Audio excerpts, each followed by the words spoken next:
Thank you, Mr. Speaker. I will keep this brief. I believe most people know how I feel about this subject. I did introduce a medical marijuana bill, medical cannabis bill, HB 2677, which happened to be triple reference. I do believe this is going to be our only opportunity to vote on this issue that is supported by the vast majority of our constituents. I know this because when I go to the grocery store, when I go to, I was at a ribbon cutting ceremony earlier today on the west side, everywhere I go, what's the main thing people have been asking me about? Are we going to get medical marijuana this year like the majority of the rest of the states? And that is where your evidence lies, in the rest of the states that have approved some form of medical marijuana. And it has been effective in helping people who are going through chemotherapy, people who suffer from MS, Parkinson's disease. People have been using it for years for medical treatment. In fact, in West Virginia, it was legal to prescribe up until they started the scheduling procedure.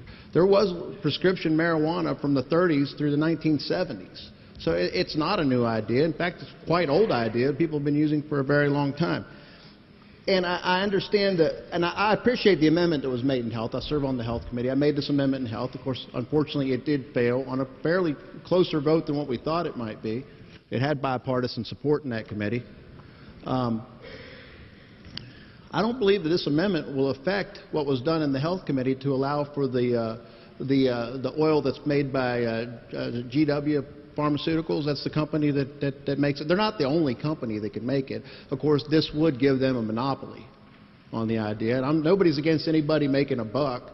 That's fine. But what that amendment would do basically would give one company a monopoly on this oil. But it will help a lot of people. It will help a lot of people, and I support that. But this amendment does no harm to that amendment.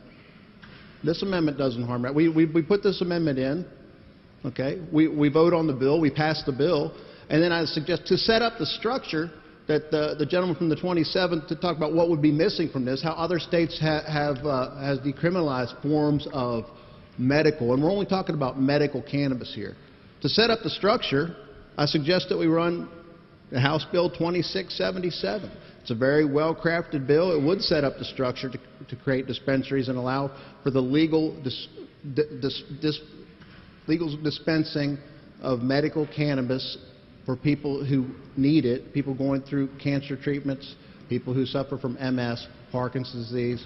The bill's there. The bill with the structure is there. Unfortunately, it's been triple referenced, and if you're going to get a chance to vote for it, today's your chance to vote for it. If you support what 28 other states have already done, if you don't want to be an outlier on this, you vote for this amendment. That's it. This is going to be your only chance to vote for this amendment. If we get it through, we have the structure in House Bill 2677. Now, we could speed that bill up, run it, and we'll have the structure in place. And that does allow for taxation. That does increase the revenue. So we'd be helping West Virginians and also addressing our budget issues. And it's a tax people would probably lined up to pay. You know, I heard the testimony, the gentleman talking about gateway drugs and that a lot of addicts start off with marijuana. A lot of them start off with alcohol. A lot of them start off with things that are already Class 4 non-narcotics like Xanax. But there has yet to be a case of a fatal overdose from cannabis. There have been many, many fatal overdoses from Xanax, which is already a Class 4 non-narcotic, exactly what this amendment would place cannabis.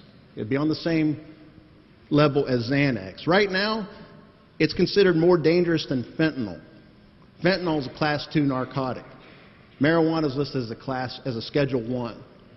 Now, does anyone seriously think that that's where it belongs in the scheduling, as Schedule 1, absolutely no medical value, more deadly than fentanyl? A drug that we've had to pass a law specifically about fentanyl because of the damage that it has caused in this state.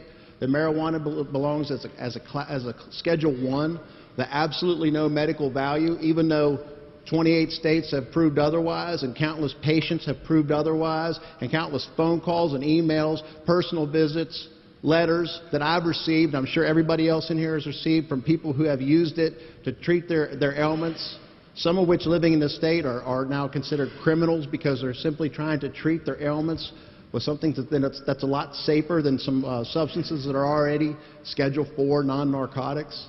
This amendment makes perfect sense. It puts it right about where it belongs, Schedule IV, non-narcotic. You would have to consult with the physician first. The structure would be there. If we speed up the passage of House Bill 2677, we could put the structure in place to make this a reality, help a lot of West Virginians, and address our budget issues. So I strongly urge adoption of this amendment. Thank you.